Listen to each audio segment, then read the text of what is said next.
नमस्कार. मी भाऊ तोरसेकर. तुम्ही बघत आहात प्रतिपक्ष. मित्रांनो, इंग्रजीमध्ये राजकारणाची जी व्याख्या आहे ती अशी पण आहे, आर्ट ऑफ पॉसिबिलिटी. याचा अर्थ शक्यतांची कला. अनेकदा अनेक गोष्टी आपल्याला अशक्य वाटत असतात, बिलकुल अशक्य आहे, पण त्या सुद्धा वळवून वाकून त्यांना शक्यतेच्या कक्षेत आणणं, ही जी कला आहे त्याला राजकारण म्हणतात. आणि म्हणून आपल्याला राजकारणामध्ये सातत्याने चित्रविचित्र चमत्कारिक गोष्टी घडताना दिसतात. त्या चित्रविचित्र नसतात, त्या घडवून आणलेल्या असतात. आपल्याला त्यातले सगळे लहान मोठे बारकावे माहिती नसतात आणि त्यामुळे मी अचंबित होतो. आपण उदाहरणार्थ, अचानक आपल्या पतीचं अपघाती निधन झालं आणि त्याच्या चौथ्या दिवशी सुनेत्रा बहिणी या राज्याच्या उपमुख्यमंत्री झाल्या. मग तो कोणी घडवून आणलेला चमत्कार होता? 1.5 महिन्यापूर्वी 2 महिन्यापूर्वी कोणी सुनेत्रा पवार या महाराष्ट्राच्या उपमुख्यमंत्री होतील असं म्हटलं तर कोणाला खरं वाटलं असतं का? अगदी अजितदादांचा अपघात बरोबर 1 महिन्यापूर्वी 28 जानेवारीला झाला.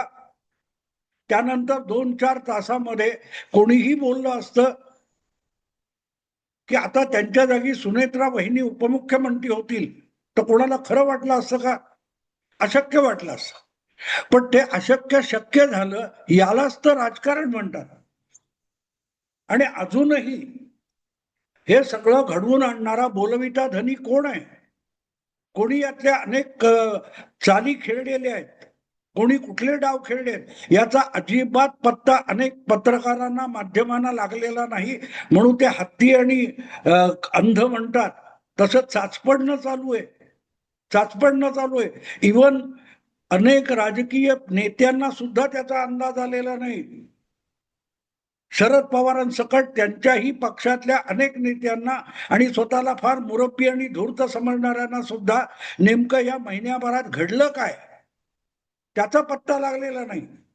आणि म्हणून या पार्श्वभूमीवर ज्या वेळेला राज्यसभेची निवडणूक आली आणि त्या राज्यसभेच्या निवडणुकीत विरोधी पक्षांना म्हणजे महाविकास आघाडीच्या वाट्याला अवघी 1 जागा येऊ शकते, हे सत्य असलं तरी ते स्वीकारून पुढचं राजकारण करण्याकडे अजूनही महाविकास आघाडीचा कल झालेला दिसत नाही. आणि त्यांचे समर्थक सुद्धा विटी दांडू खेळल्यासारखे खेळत बसलेले.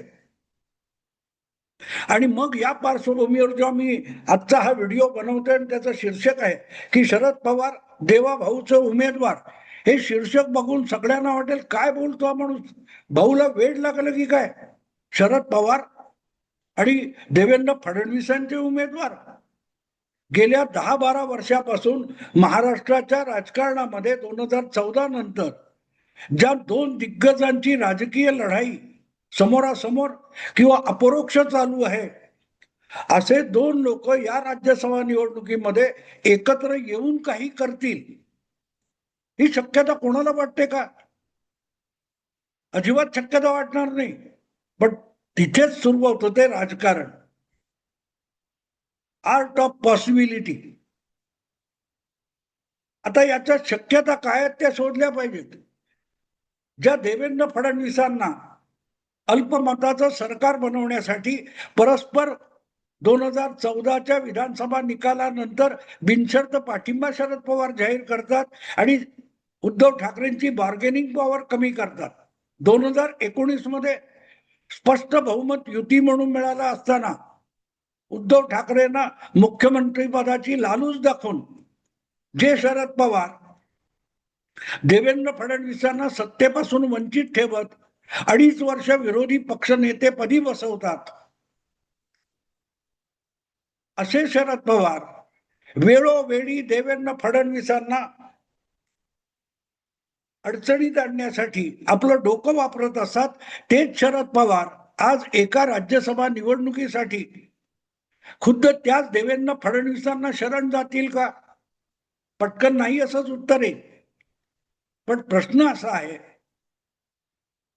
की राज्यसभेच्या निवडणुकीत शरद पवारांना उभं राहायचंय आणि निवडून यायचंय, ज्यांनी आयुष्यात कुठचीही राजकीय निवडणूक हरलेली नाही, त्या पवारांना परत एकदा निवडणूक लढवायची आणि जिंकायची असेल तर काहीही शक्य आहे. आणि मग त्या शक्यतेची चाचपणी करून आपले डावपेच खेळणं हे देवेंद्र फडणवीस यांची कला असते. आपल्याला अनुकूल किंवा प्रतिकूल कशीही परिस्थिती असेल तर त्यातल्या अनुकूल गोष्टी असोत किंवा प्रतिकूल गोष्टी असोत, त्या सुद्धा आपल्या डावपेचात एक महत्वाचा घटक म्हणून वापरून बाजी मारणं याला तर राजकारण म्हणतात.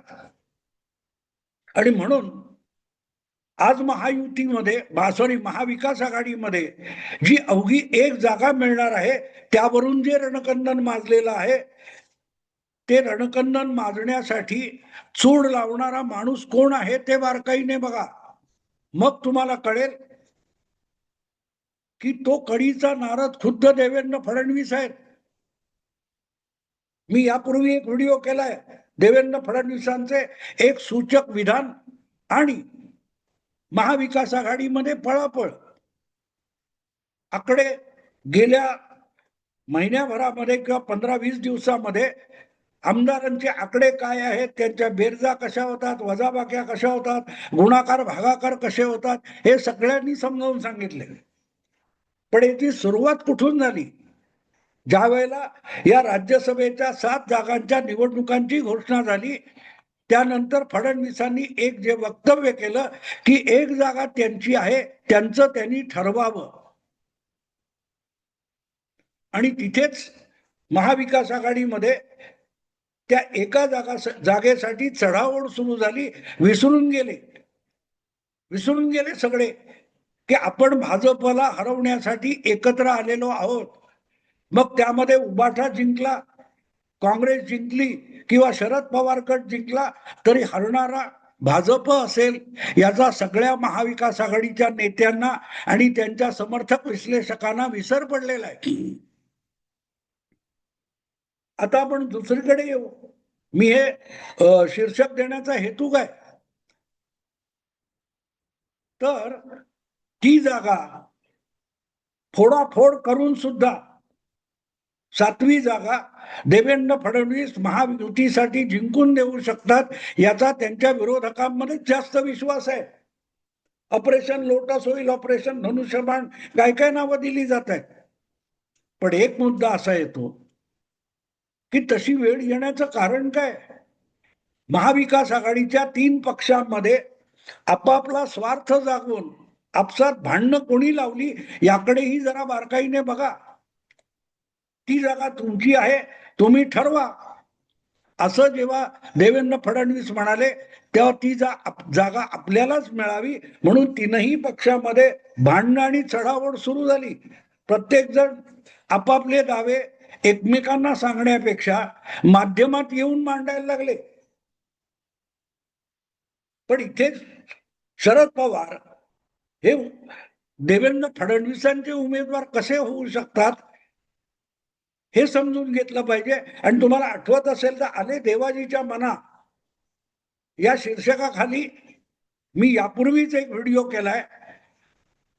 शरद पवारांसाठी ऑपरेशन लोटस म्हणजे शरद पवार हे महाविकास आघाडीचे उमेदवार होऊ शकले नाहीत, तर देवेंद्र फडणवीस महाविकास आघाडीत फाटाफूट घडवून आणि आपल्याकडची जादा मतं देऊन शरद पवारांना निवडून आणू शकतात. ही थिअरी मी यापूर्वीच मांडलेली, आठवडा झाला. पण मुद्दा त्यापेक्षा महत्वाचा की जर शरद पवारांसारखा ज्येष्ठ उमेदवार उभा राहिला तर तो बिनविरोध फक्त 7 जागा 7 उमेदवार बिनविरोध निवडून येऊ शकतो. म्हणजेच शरद पवारांना महाविकास आघाडी उमेदवार करणार असेल तर मग 7वी जागा महायुती लढवणार नाही असं गाजर दाखवणारा कोण माणूस आहे? त्याचंही नाव परत देवेंद्र फडणवीस आहे. प्रश्न असा येतो की ज्या शरद पवारांनी देवेंद्र फडणवीसांचं राजकारण अत्यंत कोवळ्या वयामध्ये 10-12 वर्षापासून संपवण्याचा विडा उचललेला आहे, तेच देवेंद्र फडणवीस आज आपल्या राजकीय कारकिर्दीच्या अंतिम पायरीवर असलेले शरद पवार यांना नवं जीवदान का देऊ इच्छितात? आता जेव्हा ही गुंतागुंत समजून घ्यायची असते तेव्हा पहिली गोष्ट घ्यायची लक्षात, की जे राजकीय नेते आपल्याला बोलून सांगून काय काय दाखवत असतात त्यांच्या मनात तेच असतं असं नाही. त्यांचे आपापले मतलब स्वार्थ वेगळे वेगळे असतात आणि ते स्वार्थ साधण्यासाठी आपण त्या कॅरम बोर्डवर बघतो ना, एका सोंगटीला स्ट्रायकर स्ट्रोक करतो, पण ती सोंगटी लागून दुसरी तिसरी चौथी कुठची तरी सोंगटी जाणार असते. दिसायला असं दिसतं की त्या काळ्या सोंगटीवर नेम धरलाय, पण तिच्या ठोकरीने एक दोन तीन दुसरी तिसरी चौथी कुठची तरी सोंगटी त्या भोकात जाते. तसं राजकारणात सुद्धा नेम कुठे धरलाय बघू नका, तो नेम लागला तर परिणाम काय साधला जाणार हे बघावं लागतं. तसं राजकारणामध्ये ज्या ज्या काही खेळी खेळल्या जात असतात त्या खेळीचा प्रत्यक्ष परिणाम काय होणार आहे यावर लक्ष असावं लागतं. त्या दिशेने आपल्याला विचार करायला लागतो. पहिली गोष्ट म्हणजे जर महायुतीने महाविकास आघाडीने शरद पवारांना उमेदवारी दिली तर तो देवेंद्र फडणवीसांचा विजय असेल. कारण उबाठा आणि काँग्रेस हे दोघेही त्या जागेसाठी हट्ट धरून बसलेत आणि शरद पवारांकडे तर फक्त 10 आमदार आहेत म्हणून हिणवत आहेत. त्या दोघांचंही नाक कापलं जातं. पण त्यापेक्षाही मोठी गोष्ट की महाविकास आघाडीचा उमेदवार पण एक प्रकारे देवेंद्र फडणवीसांनी ठरवला असाही त्याचा अर्थ निघतो. कारण पवारांना उमेदवारी दिली तर बिनविरोध होऊ शकेल ही लालूच दाखवणाऱ्या माणसाचं नाव देवेंद्र फडणवीस आहे.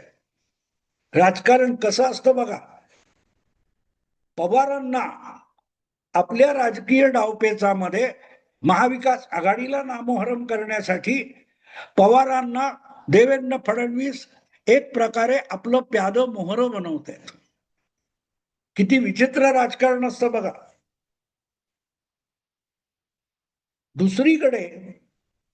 दुसरीकडे जर शरद पवार महाविकास आघाडीने उमेदवारी दिली नाही एकमुखाने आणि जर स्वतंत्रपणे उभे राहिले आणि निवडून आले तरीही महाविकास आघाडी डबघाईला गेली, फुटली हाच निष्कर्ष निघतो. त्या तीनही पक्षामध्ये शरद पवार निवडून येताना त्यांच्याकडे 10 आमदार आहेत, महायुतीचे 10-15 काय ते अधिक मिळतील, पण पुढचे 10-15 जे लागतात ते महाविकास आघाडीचे शिवसेना उबाठा किंवा काँग्रेसचे आमदार फोडावे लागतील. ते फोडणार देवेंद्र फडणवीस. फायदा होणार दिसणारा फायदा हा शरद पवारांना असेल. शरद पवार निवडून येतील, पण शरद पवारांनी आम्हाला दगा दिला म्हणून डंका कोण पिटणार? काँग्रेस आणि उबाठा. म्हणजे त्यांच्या गोटामध्ये सगळा बोऱ्या वाजला. एक जागेचा फायदा शरद पवारांना दिसेल, एक जागा महायुतीची कमी होत नाही, पण महाराष्ट्रातल्या या प्रमुख विरोधी गटाचं संपूर्णपणे नुकसान होतं, तो विस्कटून जातो. याला राजकारण म्हणतात. आणि म्हणून दिसायला असं दिसतं की शरद पवारांच्या राजकारणाला देवेंद्र फडणवीस नवी संजीवनी देतात, पण प्रत्यक्षात शरद पवारांना अशा रीतीने आपला अप्रत्यक्ष उमेदवार बनवून देवेंद्र फडणवीस महाविकास आघाडीच्या महाराष्ट्रातल्या राजकारणाला आणि जनमानसातल्या विश्वासार्हतेला मुठमाती देत असतात. शरद पवार निवडून यावेत, महाराष्ट्रातला ज्येष्ठ नेता आहे, ही सगळी मानभावी भाषा आहे. शरद पवार महाविकास आघाडीतून उभे राहिले किंवा महाविकास आघाडी झुगारून उभे राहिले तरीही दोन्हीकडून बाजी देवेंद्र फडणवीसच मारतात. कारण महाविकास आघाडीने पवारांना उमेदवारी द्यावी ही सूचना देणारे फडणवीस आहेत आणि तसं नाही झालं तर पवारांच्या बंडखोरीनंतर पवारांना विजयी करणं ही सुद्धा महाविकास आघाडीचा बोऱ्या वाजवून फडणवीसांनीच मारलेली बाजी असते. आणि म्हणून फक्त 10 आमदार असताना सुद्धा शरद पवार जर राज्यसभेला उमेदवार म्हणून उभे राहिले, कदाचित त्यासाठीच रुबी हॉल आणि बारामती सोडून ह्या अर्ज भरण्याच्या मुदतीसाठी शरद पवार मुंबईत येऊन दाखल झालेत, ब्रिज कँडीमध्ये आहेत किंवा सिल्वर ओक मध्ये आहेत, पण अर्ज भरण्याच्या जागेपासून हाकेच्या अंतरावर आलेले आहेत. त्यांनी आता मुंबईत यावं, अर्ज भरायची वेळ झालेली आहे आणि त्यामुळे ऐनवेळेला तारांबळ होता कामा नये. या सूचना त्यांना देणारे कोण आहेत? कधीतरी याचा विचार करा. त्या सूचना प्रफुल्ल पटेल किंवा सुनील तटकरेंनी दिलेल्या नाहीत. त्या सूचना देणारा कोणतरी असेल. पडद्यामागून कोणतरी काहीतरी हालचाली करतो एकमेकांच्या दूतामार्फत, की तिकडून बघा, नाही तर आम्ही करतो, पण तुम्ही या. म्हणजे जी लालूच शरद पवारांनी उद्धव ठाकरेंना 6 वर्षापूर्वी दाखवली होती, काहीशी तशीच लालूच आज त्याच शरद पवारांना राज्यसभेची दाखवून देवेंद्र फडणवीस त्याच शरद पवारांकडून त्यांनी स्थापन केलेल्या महाविकास आघाडीचा पार बोजवारा उडवून घेतात. याला म्हणतात राजकारण. वरकरणी जे अशक्य वाटतं पण जे शक्य असतं, आणि हे समजणं हे पवार भक्तांना शक्य नाही. पवारांच्या स्तुतीपाठक पत्रकार आणि इत्यादिकांना ते शक्य नाही. कारण राजकारण हे शक्यतांची कला असते.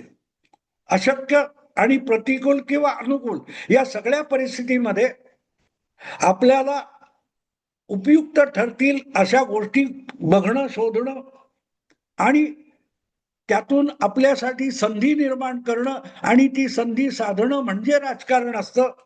म्हणून आज घडीला महाविकास आघाडीकडून असो किंवा महाविकास आघाडी झुगारून पवारांनी राज्यसभेचा अर्ज भरणं असो, दोन्ही बाजूने शरद पवार हे देवेंद्र फडणवीसांचे उमेदवार ठरतात, जी वरकरणी अशक्य कोटीतली गोष्ट वाटते. असो मित्रांनो, आत्ता थांबतो. आवडलं लाईक करा, शेअर करा आणि प्रतिपक्षाला सबस्क्राईब करा. नमस्कार.